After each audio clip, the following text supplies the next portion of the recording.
The Duchess of Dead Man's Lane, a Miss Marple mystery. Hi there, welcome back to Haunting Vales. Tonight's mystery begins on Dead Man's Lane, a narrow road the villagers avoid after dark, filled with old legends and uneasy memories. At the center of those whispers stands the Duchess, a graceful yet mysterious woman whose arrival in St. Mary Mead brought fascination and fear. No one seemed to know why she came, and no one dared ask why she stayed. But when a shocking discovery is made near the lonely lane, Miss Marple begins to notice strange connections between the Duchess, the village's hidden past, and a secret someone has spent years trying to bury. Because on Dead Man's Lane, the truth has the habit of refusing to stay buried. Before we uncover the secrets of the Duchess and Dead Man's Lane, don't forget to subscribe for more haunting Miss Marple mysteries on Haunting Vales. Chapter 1. The Duchess at Dead Man's Lane. Rain battered the village of St. Mary Mead from late afternoon onward, cold sheets of water rattling against windows and chimneys until the whole place felt buried beneath the storm. The narrow streets emptied before supper, shopkeepers hurried home, and the old village dogs refused to leave their porches. It was the sort of night that made people lock their doors early and avoid looking too long into the darkness outside. Miss Marple sat near the fire in her small sitting room, knitting resting lightly in her hands while the kettle hummed softly nearby. To most people she appeared peaceful enough, a harmless elderly lady passing time beside the flames. But her eyes remained sharp behind the spectacles, listening carefully to every sound the storm carried through the village. And lately there had been plenty to listen to. Ever since Duchess Eleanor Whitmore arrived at Blackthorn Manor, St. Mary Mead became restless. The manor stood beyond Dead Man's Lane, a lonely stretch of road lined with twisted trees and broken stone walls. Children avoided it during daylight, adults avoided it after sunset. Years earlier, a traveler had been found dead there beneath mysterious circumstances, and village folk never truly forgot such things. The Duchess seemed perfectly suited to the place. She arrived in silence 2 weeks earlier, with 3 servants, 6 black trunks, and a face so pale it unsettled nearly everyone who saw her. She dressed only in dark colors, spoke little, and rarely ventured into the village except for brief walks through the churchyard. Even then, she moved like a ghost, drifting between gravestones. Some villagers admired her elegance. Others whispered that sorrow followed wherever she went. By nightfall, the storm had grown fierce enough to shake windows in their frames. Wind tore through the trees along Dead Man's Lane with a sound almost like screaming. The old hanging lantern outside Blackthorn Manor swung wildly above the gate, flashing weakly through the rain. At nearly 11:30, Mrs. Potts, who lived nearest the lane, glanced from her upstairs bedroom window after hearing footsteps outside. What she saw chilled her badly enough to wake her husband. A woman dressed entirely in black was walking slowly down Dead Man's Lane, alone in the storm, her coat whipping violently behind her while rain poured from the trees overhead. Mrs. Potts later swore the figure looked exactly like Duchess Eleanor Whitmore. The following morning, St. Mary Mead awoke to panic. Word spread from doorstep to doorstep before breakfast was finished. A body had been discovered near the old stone bridge at the far end of Dead Man's Lane. Villagers gathered despite the mud and rain, whispering nervously beneath umbrellas, while police pushed them back from the scene. Miss Marple arrived quietly shortly after 9 o'clock. Arthur Bellamy lay by the hedge, half covered in wet leaves and mud. He'd worked as groundskeeper at Blackthorn Manor for nearly 10 years, a quiet man, broad-shouldered, polite though known to spend too much time drinking alone at the inn. Now his face had gone gray with death, eyes frozen wide open in terror. There were bruises around his throat, dark fingerprints pressed deep into the skin, and wrapped tightly around his neck, a black silk scarf. Several women in the crowd recognized it immediately. The Duchess wore scarves exactly like that almost every day. Inspector Hale looked exhausted already. Rain soaked the shoulders of his coat while constables searched the roadside for footprints. But the muddy ground only made matters worse. Too many tracks, too much water washing evidence away. Then another discovery changed everything. One constable carefully opened Arthur Bellamy's clenched hand, revealing a small silver button resting in his palm. Not ordinary silver, expensive silver. The Whitmore family crest had been carved on its surface. A silence fell across the crowd so suddenly even the rain seemed quieter. "She killed him," somebody whispered. Others began muttering immediately, frightened voices mixing with excitement. Some claimed Arthur Bellamy had argued with the Duchess days earlier. Others said they'd heard shouting from inside Blackthorn Manor late at night. One old farmer insisted the manor itself was cursed. Miss Marple listened carefully to every word, because panic often made people careless. Near noon, the great doors of Blackthorn Manor finally opened. Duchess Eleanor Whitmore stepped outside dressed in black from throat to heel, elegant despite the terrible weather. Her dark veil fluttered softly in the wind, while servants stood nervously behind her. Yet what struck Miss Marple most was not the woman's appearance, it was her expression. She did not look shocked. She did not look frightened. If anything, she looked mildly irritated. Inspector Hale questioned her immediately before the gathered villagers. The Duchess answered calmly, almost coldly. She claimed she had remained indoors throughout the entire storm. She denied walking along Dead Man's Lane. She denied owning the scarf found around Arthur Bellamy's neck. And when shown the silver button, she stared at it for only a moment before speaking quietly. "That button was stolen from me several days ago." The crowd erupted in whispers once again. But Miss Marple kept watching the Duchess very closely, because during the questioning the woman repeatedly touched the sleeve of her coat with her gloved fingers, not nervously, not accidentally, almost as though checking whether something hidden beneath the fabric was still there. Then, just as Inspector Hale turned away to speak with a constable, the Duchess smiled, only for a second, a tiny smile, cold enough to make Miss Marple's blood run still. Chapter 2. The Whispers Inside Blackthorn Manor. By the second evening after Arthur Bellamy's death, Blackthorn Manor had become the center of every whispered conversation in St. Mary Mead. Curtains twitched whenever someone passed the gates, and even the butcher lowered his voice when speaking the Duchess's name. Fear had settled over the village like damp fog. Miss Marple knew fear often pushed people into mistakes. So, despite Inspector Hale warning everyone to stay clear of the manor, she paid a quiet visit herself. The old house looked worse up close.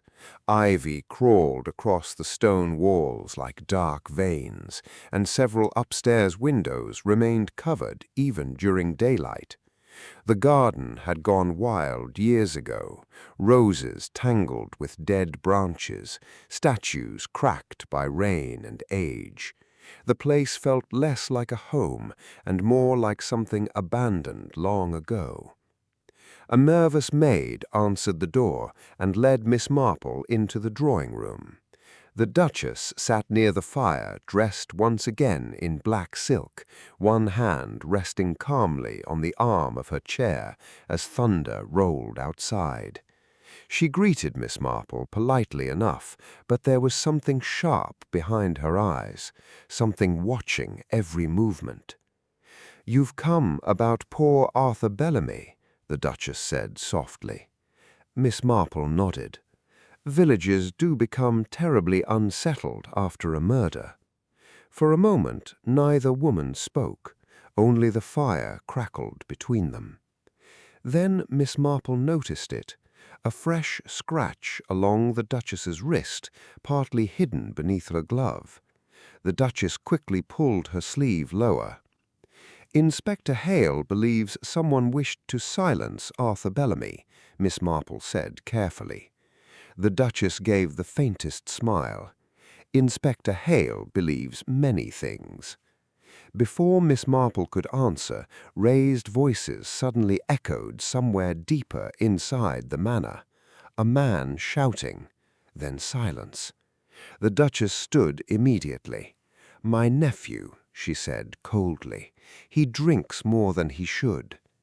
A few moments later, a tall young man entered the room with unsteady steps and tired eyes. Richard Whitmore, the Duchess's nephew. His collar hung loose, and the smell of whiskey followed him through the doorway. The moment he spotted Miss Marple, he stopped speaking. Then his eyes shifted toward the Duchess, and fear crossed his face. Not grief, fear. That alone troubled Miss Marple badly enough. Richard attempted polite conversation, but his hands shook while pouring himself a drink. Several times he opened his mouth, as though meaning to say something important, only for the Duchess to glance toward him silently. Each time he fell quiet again. Miss Marple left the manor shortly before dusk, but as she stepped outside, the frightened maid suddenly hurried after her through the rain. "Miss Marple," she whispered urgently, "please don't trust her." The old woman turned carefully. "What makes you say that?" The maid's face had gone pale. "I heard them arguing the night Arthur died, the Duchess and Mr. Bellamy. He kept saying he wanted his money. Then later, after midnight, I heard someone come back through the rear entrance." "Who?" Miss Marple asked softly. The maid swallowed hard. "I couldn't see clearly, but the coat was black and muddy, very muddy." Before Miss Marple could ask another question, the manor doors suddenly opened behind them. The Duchess stood there watching from the shadows. The maid went silent instantly and hurried back inside without another word. That same night, Inspector Hale received troubling news.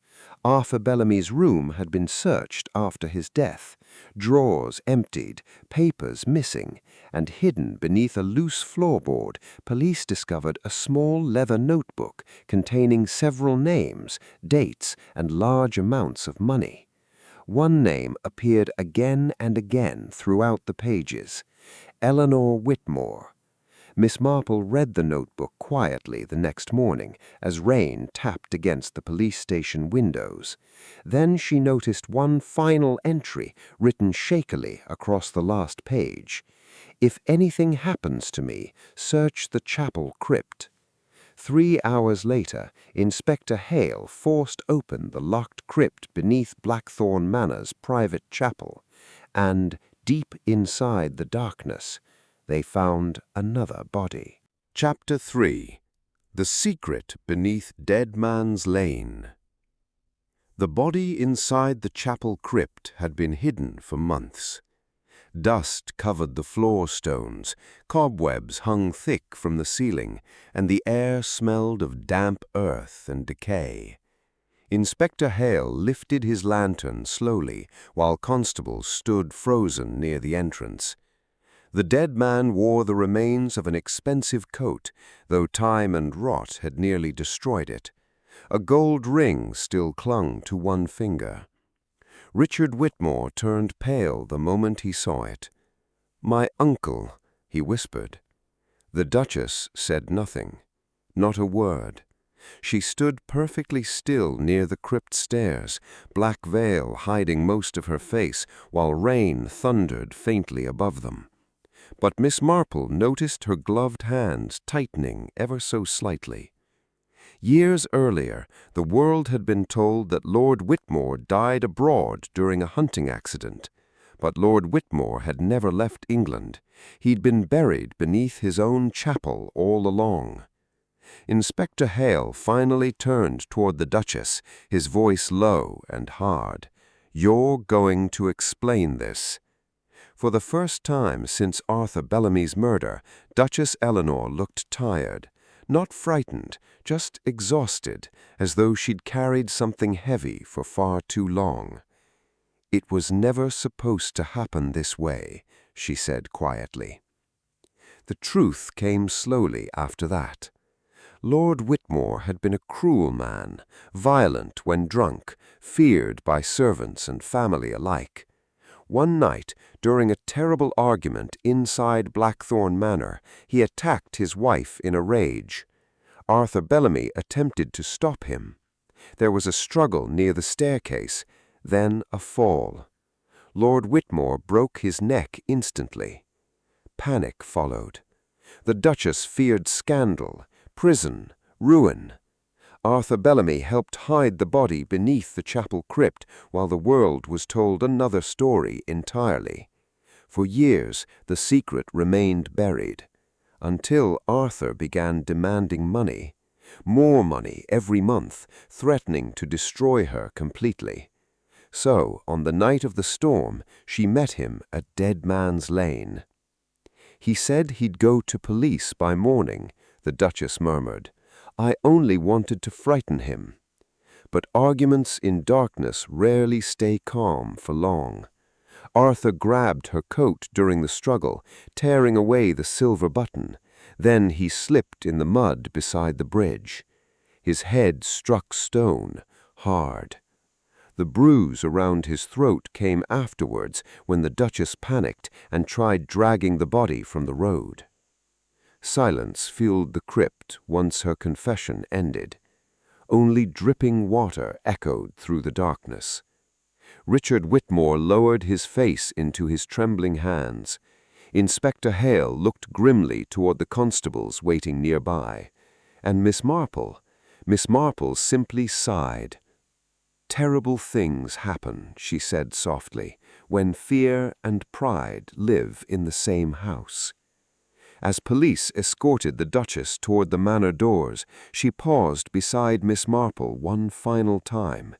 "You knew from the beginning, didn't you?" Miss Marple adjusted her gloves carefully. "No, not from the beginning, only when I realized you never once asked who found the body." The Duchess gave a faint smile at that. Then she disappeared into the rain. Days later, the story spread far beyond St. Mary Mead. Newspapers called it the Duchess of Dead Man's Lane, though villagers still refused to walk the road after sunset. Some claimed they could hear footsteps there late at night, slow footsteps moving through the fog beside the old bridge. And sometimes, on stormy evenings, people swore they saw a woman dressed in black standing beneath the trees, watching, waiting. If you enjoyed tonight's mystery, don't forget to like, subscribe, and step carefully before wandering down another dark lane with Miss Marple. Because in St. Mary Mead, secrets never stay buried for long.